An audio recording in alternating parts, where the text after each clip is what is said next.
Chapter 35 The Golden Stag. Maricha told Ravana, I have listened, my king, to all that you have said, and I am filled with boundless sorrow. It is easy to flatter. Flattery is ever pleasant to the ears. Those who utter good, though unpalatable advice are few, and fewer still are those who welcome it when given. Yet it is my duty to speak to you the harsh truth. Sweet words might please you now, but will surely lead you to danger and ruin. Your informants have not told you the truth about Rama. Do not be deceived by what you have heard from others about this Rama. He is neither a renegade nor a criminal, but a dutiful son who is in the forest to honor his father's word.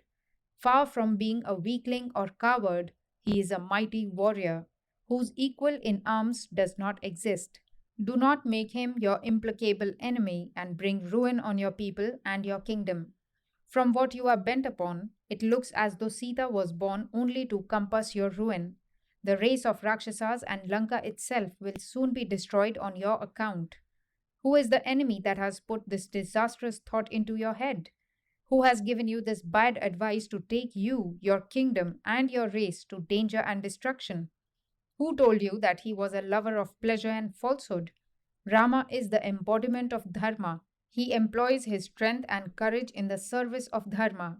As Indra is surely the first among the gods, Rama is first among mortal men.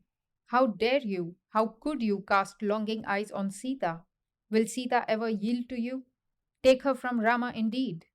Can one deceive the sun and steal from him his light? You will be reduced to ashes if you approach the blazing fire of Janaka's daughter. Do not fall a prey to Rama's shafts. Do not seek your own death. Do not approach the fire guarded by Rama. One should not launch on a course of action without full thought. You can never vanquish Rama in battle. O ruler of the Rakshasas, do not turn a deaf ear to my words. Do you remember how, in olden days, proud of my strength, I disturbed the rites and sacrifice of the sage Vishwamitra? In those days, Rama was but a boy, yet Vishwamitra had, with Dashatha's permission, taken young Rama to protect his sacrifice. That sage knew Rama's prowess. I approached the place to put out the sacrificial fire with contaminating blood and flesh, and then I came up against the boy Rama. What do you think happened? He let loose an arrow which killed Subahu on the spot, and with another he swept me off my feet and hurled me into the sea. Rama the boy is now a man, immeasurably stronger and more skillful in arms. Do not incur his wrath. Do not bring ruin on your people who are now enjoying wealth and pleasure. Do not harbor thoughts about Sita and bring down destruction on your rich and beautiful city and certain death on yourself. If you persist in your foolish project, O Ravana, I see before my eyes the ruin that awaits you. I see Lanka in flames and her streets littered with death, and her widows and orphans loud in lamentation. Avoid this great sin. If you are angry with Rama, fight him face to face and meet your death like a hero. Do not follow a fraudulent path and drag me into it. Go back and be happy with your numerous wives. Do not invite Yama to your land and race. Thus Maricha earnestly pleaded for the good of Ravana, who, however, was far from pleased or convinced. How could good advice prevail on a victim of lust? Like a sick man rejecting medicine, Ravana refused to listen to Maricha's counsel. If a king, said Ravana, wants to know whether a thing should or should not be done, it is open to his adviser to examine its advantages and disadvantages. But I have not come to you for such advice. I am king and I have come to tell you that I have decided to do this. I expect and want your help to carry it out. You forget the loyalty due from you and dare tell me that what I contemplate is wrong? On this matter, I have considered everything and reached a decision. This insignificant creature whom you extol is unworthy of the honor of a formal challenge to battle from me. What more is he than a man driven out of his own country, a fool who has allowed himself to be cheated by a woman and has been deprived of his rights? The proper treatment for such a fellow is to disgrace him by carrying off his wife. This is a matter determined and concluded. Your remarks are therefore irrelevant. You should do what I want you to do, and that is not much. Transform yourself into a strange and beautiful stag, and appear before Sita and attract her attention. Sita will send Rama to pursue and capture you. You should draw Rama away to a distance and simulate Rama's voice and cry, Ah, Sita, ah, Lakshmana. Hearing this, Sita will conclude that Rama is in danger and she will force Lakshmana to go to his help. When thus she is alone, I shall carry her off to Lanka. Once you have rendered me this help, you will be at liberty to do what you like. But if you will not help me now, understand, your life shall be forfeit. Maricha thought within himself, the frenzied Ravana, who is already under the shadow of doom, will not listen to advice. Sinful desire is driving him to Yama. It is better for me to be killed by Rama than by Ravana. At least then I would yield my life to a foe. And so he agreed to the proposal. He said, I have given you good advice, but you will not listen. If I carry out your wishes, I am sure to die, but not more sure than that you will also perish, not long after with all that is yours. So will our race. Some enemy of ours wishing our destruction has set you on this course, someone who envies you. I would rather be killed by a foe whom I respect than by you. Come, let us go to Dandaka. Ravana was overjoyed and embraced Maricha, saying, Now you are again my dear old Maricha. The two ascended the chariot and proceeded towards the Dandaka forest. They flew over cities, mountains, rivers, and kingdoms. Reaching Dandaka, they espied Rama's ashrama in a banana garden. They alighted at a distance, and Ravana took Maricha by the hand and, pointing to the ashrama, told him to do his part according to their plan. At once, Maricha transformed himself into a wonderful deer. Every part of the animal had its own different hue and exquisite beauty. Like a rainbow in the sky, it charmed the eye of the beholder. Gold, silver, diamonds, gems, and flowers seemed to appear in succession on its beautiful skin. It was like a living stream of jewels flowing on a beautiful golden body. With such surpassing beauty, the magic deer wandered here and there, now resting for a while and now pursuing its graceful gambols.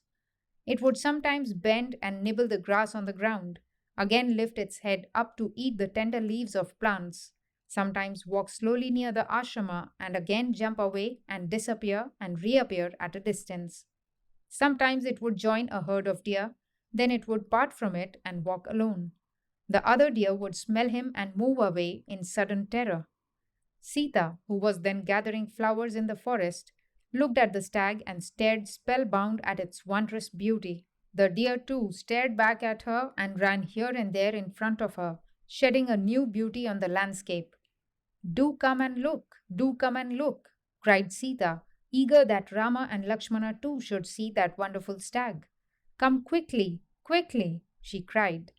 Rama and Lakshmana came out of the cottage and saw the exquisite creature and marveled at its beauty. Lakshmana grew suspicious. It seemed to him it was no ordinary deer, but a Rakshasa in disguise. Both Rama and Lakshmana had heard about Maricha and had been told how, assuming the form of a deer, he would often beguile and destroy those who came for hunting deer in the forest. Lakshmana said, This is no ordinary animal. This is a trick of the Rakshasas. But Sita said, Do catch this deer for me. We shall bring it up as a pet in the ashrama. This is the most beautiful creature I have so far seen in this forest. Look, do look at it. What color, what playfulness. And so she went on, talking of the deer and desiring to possess it. And she pleaded, Do somehow catch it for me. She begged Rama, Soon we shall have to return to the city. Should we not take some rare thing from the forest to Ayodhya? How beautiful it will be, this exquisite creature moving in the inner apartments of our palace. Bharata would be so pleased. I should love to give it to him. Do, my beloved, catch it for me. Somehow catch it for me. Sita saw that Lakshmana did not seem to like her importunity. This only made her more determined to persuade Rama to get it for her. If a strong desire creeps into our heart and someone stands in the way of it, we are angry with him, no matter how dear he may be to us. This unfortunate truth about the way that desire works in the human mind is explained clearly by the Lord in the Gita. It was demonstrated by what happened in Sita's heart now. Look, she exclaimed, It is all gold. Look now, it is all silver. If you cannot capture the creature alive, at least bring it down with an arrow and let us take the skin home. We shall never again see such a beautiful skin. It would be a lovely thing to sit on. Look, it is going away. Do go and catch it alive, or else let me have at least the skin. Again she said, Look, look again. All these long years I never saw such a beautiful thing in these forests. It is like a cluster of shining stars. Rama could no longer resist her entreaties. He said to himself, Even if Lakshmana be right and the creature is a Rakshasa, so much the better reason for killing it. What is there to be afraid of? If I cannot catch it alive, I can bring it down with an arrow and give the skin to Sita. When she is so keen on having it, is it not my duty to get it for her? And he told Lakshmana to bring him his bow and arrows. Lakshmana's heart was not in it, but he obeyed. And Rama set out saying, Mind, Lakshmana, remain by Sita's side and guard her vigilantly. I shall come back soon with this stag alive or killed. Do not be anxious. Even if this is a Rakshasa, what does it matter? It will share the fate of Vatapi. If this has come here to cheat me, as Vatapi tried to cheat Agastya, why then it will be the victim of its own deceit. What can this animal do to me? Stag or Rakshasa, it is all the same. Again he said, Be careful. Mind Sita. Anything might happen at any time. Be vigilant. Destiny had set the stage for misfortune. Strangely enough, Lakshmana, who was by nature hasty and quick to act, was suspicious on this occasion, and Rama, who was usually circumspect, now yielded to Sita's foolish wish, and disregarding Lakshmana's warning, went in pursuit of the Maricha stag. In order to give Ravana plenty of time and opportunity, Maricha kept within sight of Rama, but beyond his reach, and drew him on and on like fate. The deer would take a few steps, then stop and turn, and stare at the pursuer. Then suddenly it would start as if in fear. Pricking its ears, it would spring, drawing up its hooves to its breast. It would disappear for a while among the trees. Emerging soon on some tall mound, it would display its lovely outline framed against a passing cloud. Sometimes it allowed near approach as though tired and so easy of capture, but presently it would spring up and bound far away. This went on until Maricha took Rama far out. Then the Rakshasa realized this game would not go on forever and that his end was near. Rama, tired of the pursuit, bent his bow and sent forth an arrow. It pierced the stag. Maricha resumed his natural form and, simulating Rama's voice, called out, Ah Sita, ah Lakshmana, and fell dead. Lakshmana was right, said Rama to himself. This deer was indeed a Rakshasa. He thought further. Hearing his last cry, maybe Sita will be deceived. She is likely to be overwhelmed by fear. He then said to himself again, What if Sita entertains false fears? Lakshmana is there by her side. His heart then swelled with pride and joy that he had a brother like Lakshmana, so loving and so steadfast. How could Rama guess what was happening at that very instant in the ashrama, and what painful words Lakshmana had to hear from Sita? Truly, the way of destiny is cruel.